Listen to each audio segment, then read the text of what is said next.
بسم اللہ الرحمن الرحیم۔ خواتین حضرات، آپ ابھی بقرعید گزری ہے، آپ کوئی جانور لاتے ہیں، 4 دن وہ جب آپ کے گھر کے باہر بندھا رہے تو اس کے ساتھ بھی آپ کا ایک تعلق اور ایک محبت اور ایک شفقت کا تعلق اس کے ساتھ بھی پیدا ہو جاتا ہے۔ اگرچہ کہ اللہ کا حکم ہے ہم اس کو ذبح کرتے ہیں، مگر اس کے بھی پورے اہتمام ہیں۔ اس کو پانی پلایا جاتا ہے، اس کے لیے چھری تیز کی جاتی ہے۔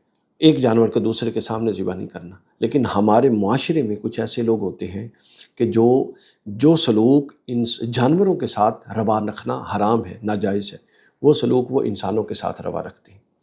بڑے افسوس کی بات ہے۔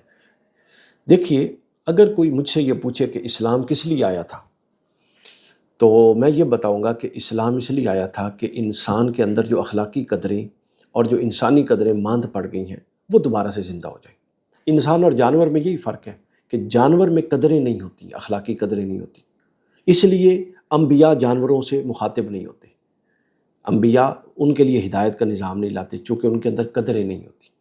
انسانوں کو کیوں مخاطب کیا جاتا ہے؟ چونکہ انسانوں میں قدریں ہوتی ہیں، ویلیوز ہوتی ہیں۔ لیکن بدقسمتی یہ ہے کہ ہمارا معاشرہ ویلیوز سے عاری ہوتا جا رہا ہے۔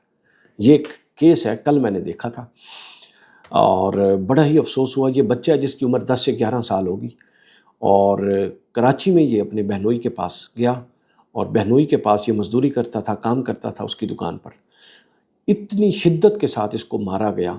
اچھا، اس کے انسرشنز آپ ویڈیو میں دیکھ لیں گے۔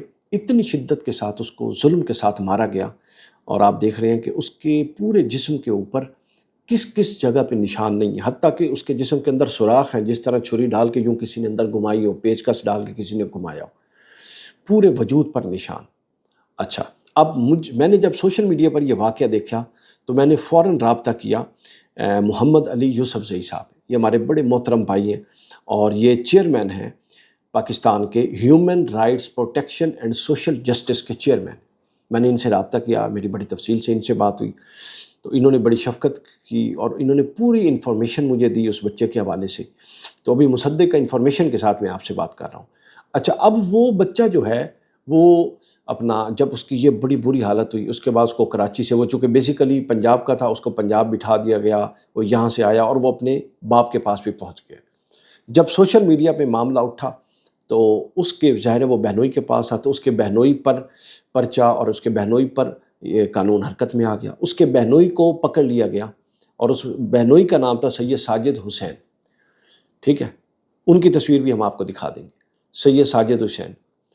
جب ان کو پکڑا گیا تو انہوں نے کہانی اور ڈالی اندر سے۔ اس نے یہ کہا کہ بھائی میں نے تو بچے کو ہاتھ بھی نہیں لگایا، اس کو تو اس کی بہن نے مارا ہے، اور پچھلے 3 ماہ سے وہ اس کو تشدد کا نشانہ بنا رہی ہے۔ اپنے سگے چھوٹے بھائی کو اس طرح وہ مطلب چھریوں کے ساتھ، اس کو پیچکسوں کے ساتھ، اس کو جناب اپنا چھڑی کے ساتھ، نہ جانے کچن کے کتنی چیزوں کے ساتھ، اس کے یعنی پورے کے پورے جسم کا گوشت ہی ادھڑ دیا تھا۔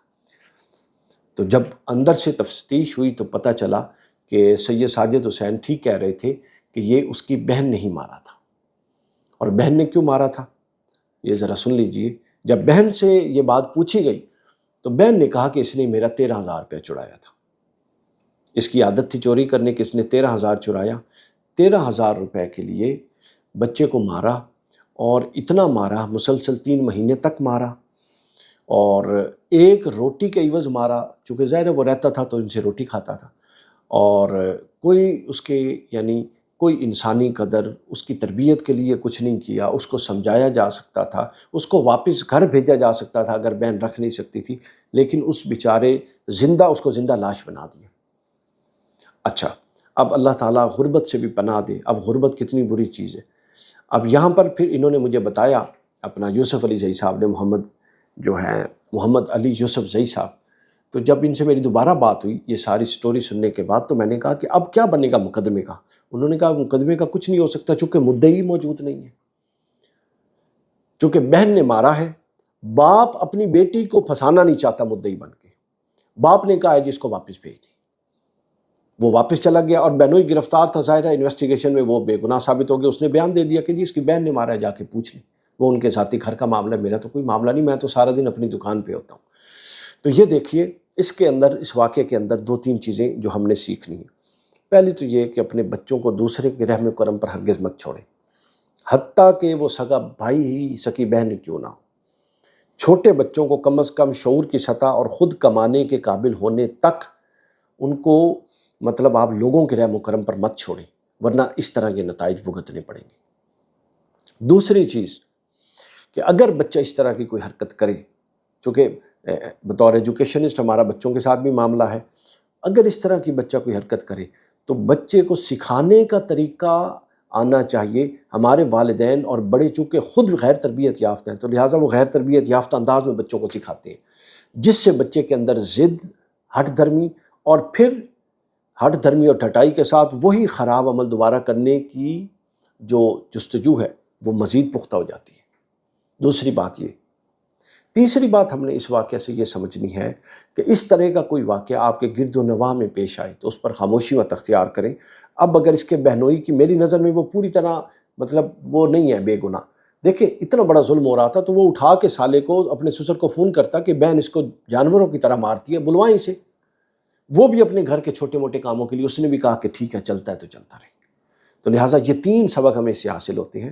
لہٰذا اپنے بچوں کی حفاظت کیجیے، ماحول بہت خراب ہے، اپنے بچوں کی پرورش کیجیے، اپنے بچوں کو مستقبل کے قابل بنائیے، دوسروں کے رحم و کرم پر مت چھوڑیے، چونکہ معاشرہ بہت خطرناک ہے اور معاشرہ بہت بے رحم ہے۔ اللہ تعالیٰ آپ کے ہمارے سب کے بچوں کی حفاظت کرے۔